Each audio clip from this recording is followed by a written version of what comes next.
Okay, Abusia, a returning officer of a Kpandai constituency during 2024 December elections. Abusia, Oba obekwa akopie mu ewo court na wakwa akofisi prosecution enye asem keto akra Solomon Owusu de ho nsem ababetodwa a otrese sa returning officer for yama omo afa omo ho edidodo cause de omo ye no omo electoral crime ene de omo ye no if say any rerun bia no coste state no and causing financial loss to the states.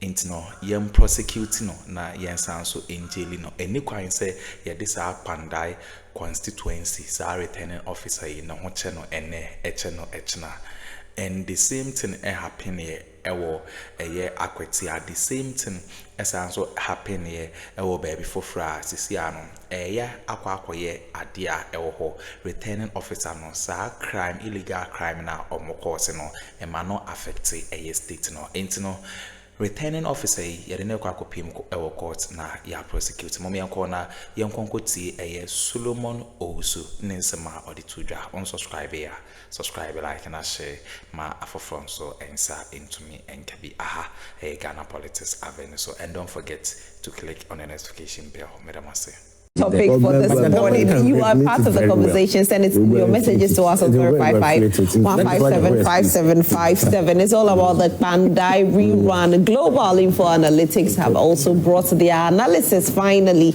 And what are they saying? They say that the rerun is too close to call despite NDC being favorite. Now that seat currently is being occupied by the NPP. It went to court and court ordered that there should be a rerun. Now on the 8th of December, Parliament submitted to the EC to declare the seat vacant, and we saw the chaos that happened in Parliament. However, Global Info Analytics, after their analysis, and this is what they found: country direction, a robust 66% of Kpandai respondents believe Ghana is moving in the right direction. Only 26% disagree, while 8% held no opinion. Also, for the presidential approval, ratings for the president were similarly high, with 64% of respondents giving their endorsement to the president's performance, 27% disapproved, and 9% had no opinion. When it comes to the economic outlook, 54% indicated that their economic situation has improved compared to 34% who said it remained unchanged and 11% who said it had worsened.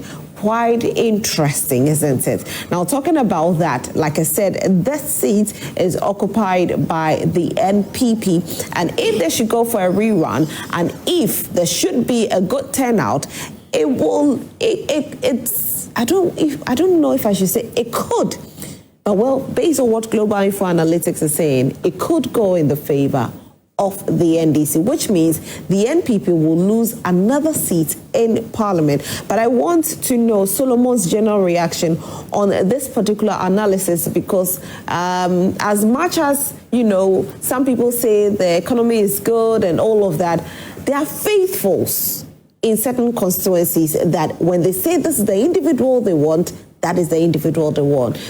And when you look at the percentage with which the Honourable Member of Parliament for Kpandai currently, although the seat has been declared vacant, the percentage, he got over 50%.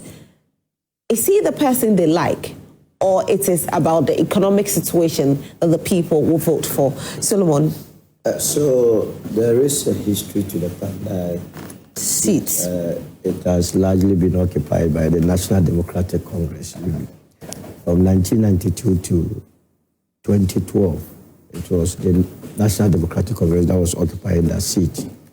Then Yindam came in 2012, won 2016. In 2012, there was an independent candidate there who took a lot of votes from the NDC, which paved way for Yindam to win. Then he won it convincingly, very close in 2016. 2020, he lost to his current challenger, and then he came back, and there is a problem. I don't know why, in spite of the data that Musa Dankwai and his Global Info Analytics has given, they are still saying it's a tight race. Is it a fear or what? Well, that's what Global Info. No, but this is a wrong conclusion. If you yourself is saying that the approval of the president is 66%, many of the residents believe that the country is being run in the right, going in the right direction. Everything favors. The economic circumstances have improved massively according to those that the analysis you have made. Then you conclude that it's a tight race. Then what sort of conclusion is that? It's straight away it's going to be the NDC winning the seat. I mean, the truth of the matter is that I have advised Nyindam to save the little money he has. He shouldn't invest in this election because there is life after elections. That you have a family to feed. You cannot fight the wave. This is the era of the NDC. Take it or leave it. You must be smart in politics. That the wave is blowing in their direction. And even seats that are traditionally MPP, should there be any by-election today, can go to Manchester, it could be problematic for the MPP. And so you allow it, or you allow them to enjoy their time. And that is how I see the whole thing. It will be an emphatic victory for the National Democratic Congress, not because of anything, but it is their time. But that must also be a source of worry to the National Democratic Congress, that the Ghanaian has given you an overwhelming majority in Parliament. It means they expect a lot of things from you. So that at the end of their 4-year mandate, we go back and ask them basic questions. What they did with the overwhelming majority that they had, the laws or the amendments that they could make to the Constitution to better our lives, were they able to do them? All the promises. Remember, in election 2024, the campaign, there were 3 broad campaign themes. Ghanaians were fed up with corruption, galamsey, and also joblessness. These are the 3 critical questions that we'll be asking the government at the end of the 4 years. So I'm not bothered about the fact that they are winning more seats. It must rather be a burden. It must rather tell them that the Ghanaian is watching. And this is the reason why the United Party is here. Because we will remind Ghanaians that it is the reason you voted for them, that they will give you a job. At the end of the 4 years, do you have the job? What do you think about voter turnout on that day? Do you think that could actually influence the NDC to win? Now, whichever way it goes, if it is a massive turnout, they will win. Massively, if it's a low turnout, they will still win it. That is how it's going to be. It's also predominantly a rural constituency. You know the time that we are in.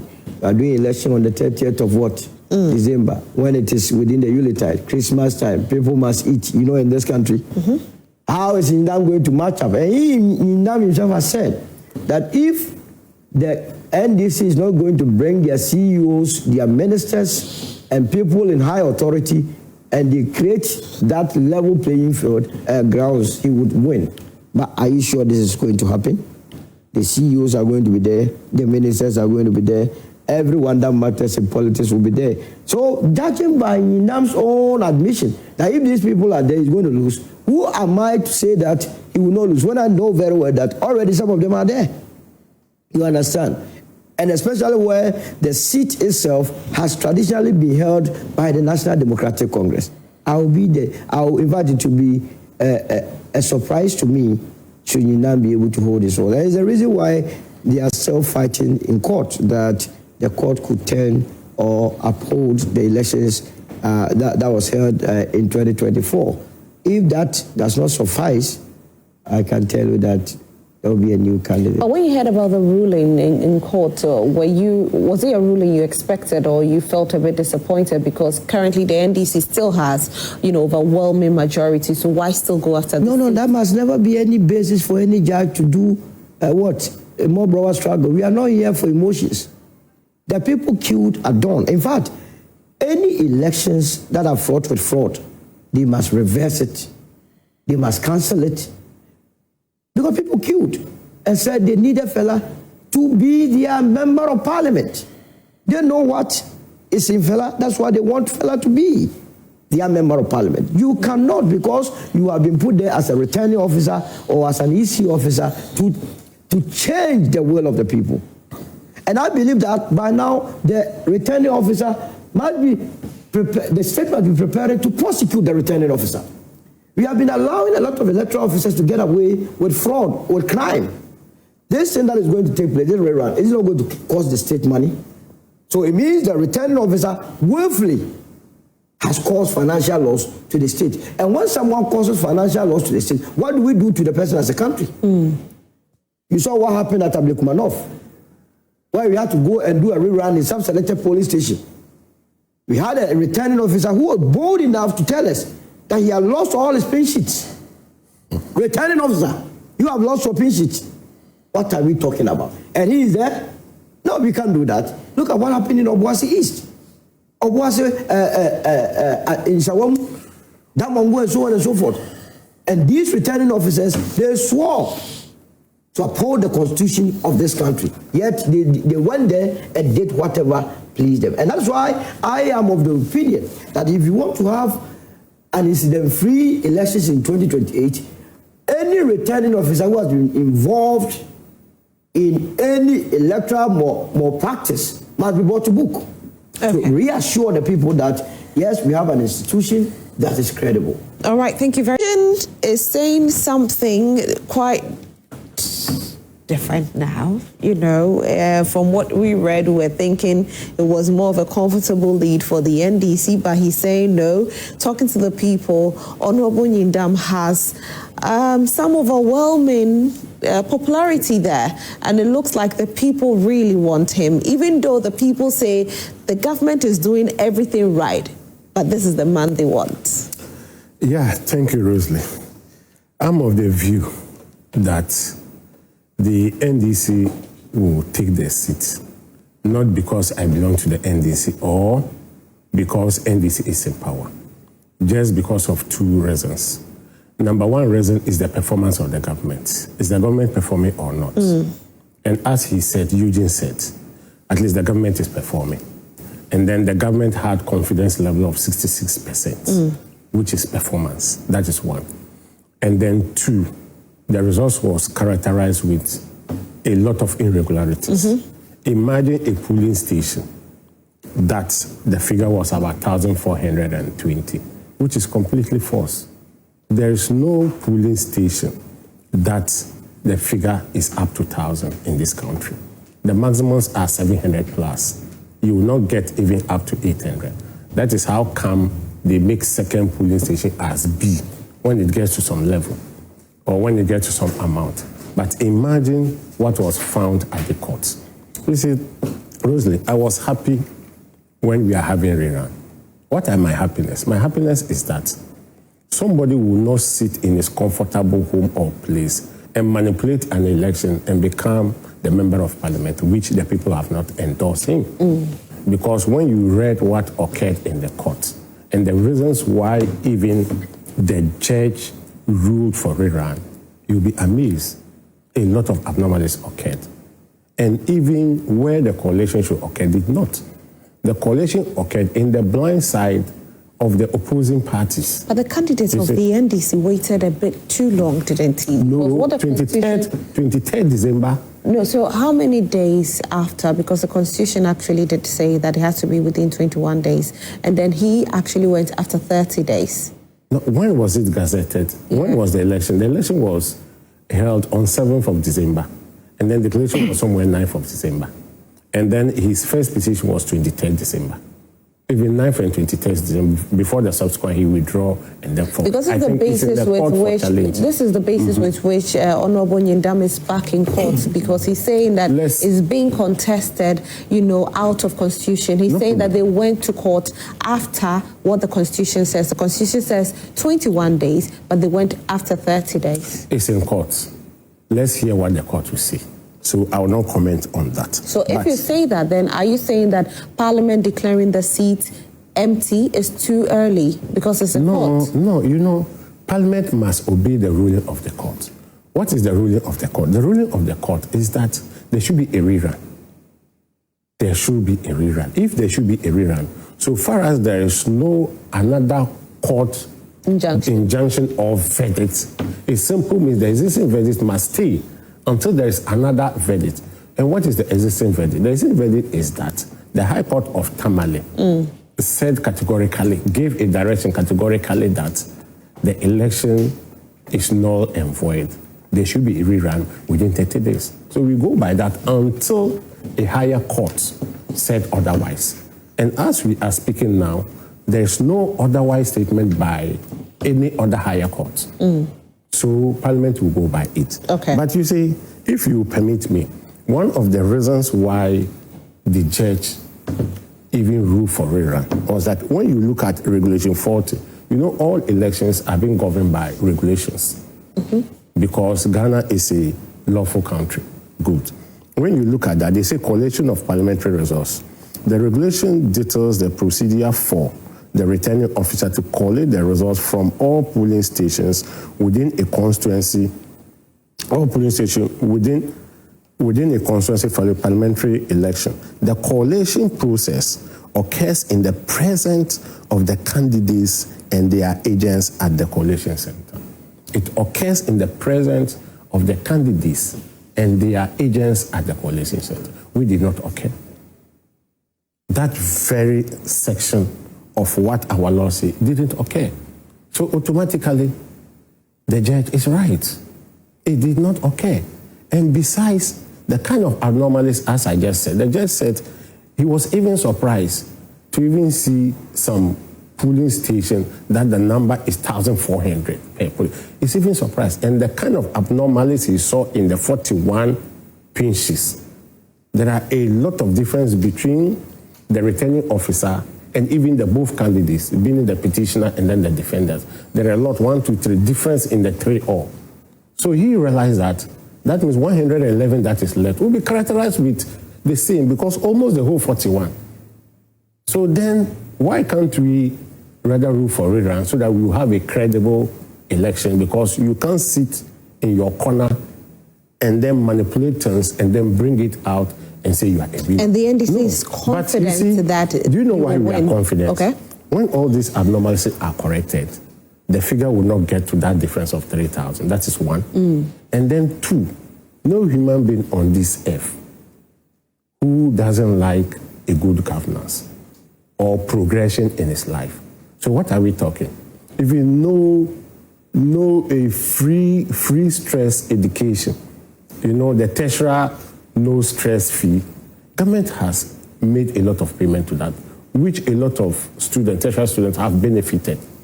I believe people of Kpandai have also benefited from it. Today, when this country is stabilized, everybody is happy of the stabilization of this country. And then, as we said, they wanted a job. The government in power is creating jobs. So however it is, the people of Kpandai will go by the president, the government in power, so that they can also be part of the job opportunities. Just when was the last time you've ever heard that all the security forces have advertised for employment or have advertised for, admissions? That's been the army, been the police force, police service, been the weather, that's the prisons, and then the immigration and fire. When was the last? We've never heard of that before. Some people are of the school of thought that when you are in power, they think that you can use some sort of intimidation. So maybe the NDC will use intimidation to win the seat. No, we never use intimidation. I'm not saying the NDC. They say when anybody's in power. You saw what occurred in Akuffo and what occurred even in Ablekuma. Those even attacked the former MP, were arrested and put before court. Even court fined them. Unlike what we saw previous years back. And then what happened at Akuffo? Akuffo was smooth election. And then we heard from their third vice that the MPP were giving money to book a hotel for some of the rank and file to go and live in. But later they saw them with different kind of people there. So they didn't campaign, and we went there to campaign throughout. And the people of Akuffo even admitted that NDC developed Akuffo. So they want They want what? Development. All right, let's read a few messages. Good morning, Ross. Good greetings to all and sundry, especially King Solomon, the man of the people and the sole voice of the voiceless. Will support you to make up the third force to replace Nana's People's Party, which has become the enemy of progress.